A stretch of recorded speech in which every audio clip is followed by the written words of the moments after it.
Africa my continent, Africa my home. Sise-Africa kuyi-South Africa. Kunomuka, kunesika, kunesehlo esehle lapha eMaponyamoli. Kwadutshulwa umuntu, lo muntu wagcina eshisiwe, washa wanqoqa.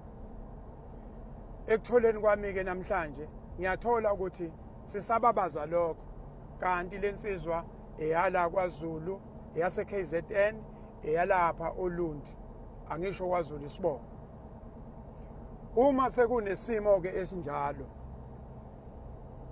sithi ubuntu umphako ongabuli. Ubuntu asihlaleni kubona, asingabe sasuka manje.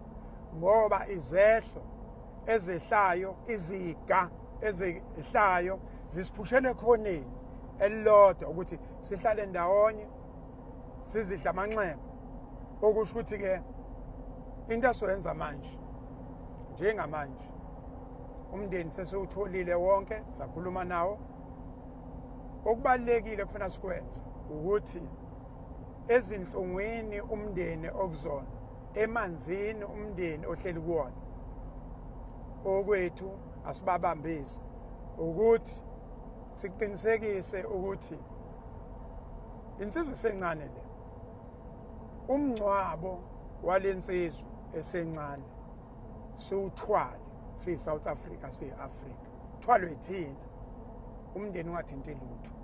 Kuwumsebenzi wethu, kuwumsebenzi wami ukuthi ngilide, ngihole leso simo leso, ukuthi ke qinisekise ukuthi uyabona njengamanje lo mndeni semanzini. Thina ukuzwelana nabo ukuthi sibatshele ukuthi abahlale phansi, njengoba sengibatshele ukuthi ingabe nisathinta lutho. Sesikhona, sizinsizwa zase-South Africa, singobaba bakhona, singamalunga ase-South Africa.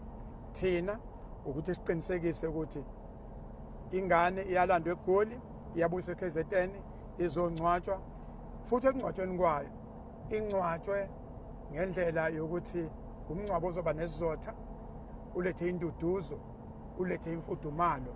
Kube kubuhlungu kunjalo, kunzima, kodwa bathi egcineni siyibonile iSouth Africa iveza ubuntu kithi. Siyibonile iSouth Africa ibumbana, ihlangana, ikhuza, yasiyenza. Ngoba asikhuze bese siyenza. Angazi ukuthi umuntu obulala umuntu amshise unya olungakanani lolo, ubulwane obungakanani.